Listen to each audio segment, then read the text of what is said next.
Sabe quando a gente pensa, por que não dá para construir uma casa em qualquer terreno que aparece? Ou por que um restaurante tem que seguir uma lista gigante de regras de higiene? Então, a resposta para tudo isso está numa ferramenta bem poderosa que o Estado tem para equilibrar a nossa liberdade individual com o bem-estar de todo mundo. É o famoso poder de polícia. Vamos desvendar como ele funciona.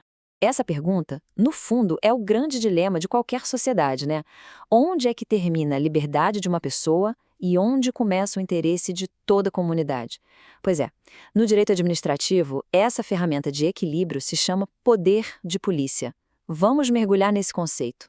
E essa resposta jurídica para esse baita dilema tem nome e sobrenome: poder de polícia. E olha, não estamos falando só da polícia que a gente vê na rua, não. O conceito é bem mais amplo.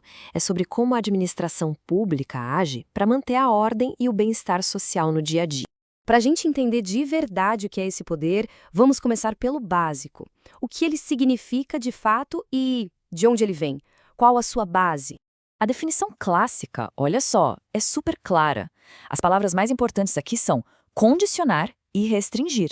O Estado não está eliminando direitos de jeito nenhum. Ele está, na verdade, estabelecendo limites, regras do jogo para o exercício desses direitos. E tudo isso por um motivo: o interesse coletivo. Tá, mas por que o Estado pode fazer isso?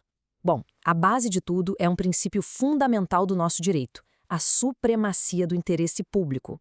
A ideia é que o bem da comunidade como um todo pode, em certas situações, se sobrepor ao desejo ou ao interesse de uma única pessoa. É isso que dá legitimidade a essa ação. Ok, então a gente já entendeu o porquê, mas como é que esse poder funciona na prática? Ele tem três características que são, digamos, o seu DNA. Vamos dar uma olhada em cada uma delas? Guardem bem esses três nomes, hein? Discricionariedade, autoexecutoriedade e coercibilidade. Eles são a essência do poder de polícia e explicam direitinho como a administração age. O primeiro é a discricionariedade. E calma, isso não quer dizer que o agente público pode fazer o que der na telha, de jeito nenhum. Pensa nisso mais como uma margem de manobra, sabe? A lei dá as opções e o gestor público escolhe a melhor forma e a melhor hora para agir, sempre com o interesse público em mente. Esse exemplo é perfeito. A lei permite a apreensão, mas é a autoridade sanitária que, ali na hora, avalia o risco e toma a decisão. Opa, esse lote de comida precisa ser destruído agora para proteger a saúde das pessoas. Isso é a pura discricionariedade em ação. Agora, vamos para o segundo atributo: a autoexecutoriedade.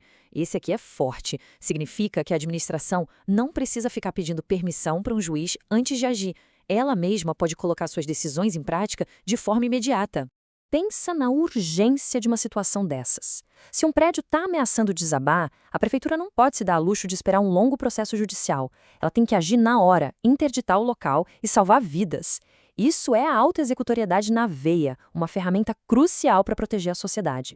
E por último, a coercibilidade. O que isso quer dizer? Que as ordens da administração são obrigatórias. Não é um pedido, é uma imposição. E se alguém resistir, o Estado pode usar os meios necessários, até mesmo a força, para garantir que a decisão seja cumprida. E aqui a gente chega num ponto que causa uma confusão danada em muita gente. É super importante não confundir a polícia administrativa, que é o nosso papo aqui, com a polícia judiciária. Como a tabela mostra, a administrativa age antes de forma preventiva, fiscalizando coisas e atividades. Já a judiciária entra em campo depois que um crime já aconteceu, para investigar quem fez o quê. São missões totalmente diferentes. Certo. A teoria a gente já pegou. Mas na prática, como é que esse poder aparece no nosso dia a dia? Ele se manifesta basicamente de três formas principais. Dá para pensar nisso como um ciclo, ó? Primeiro, o Estado cria regras para evitar que problemas aconteçam.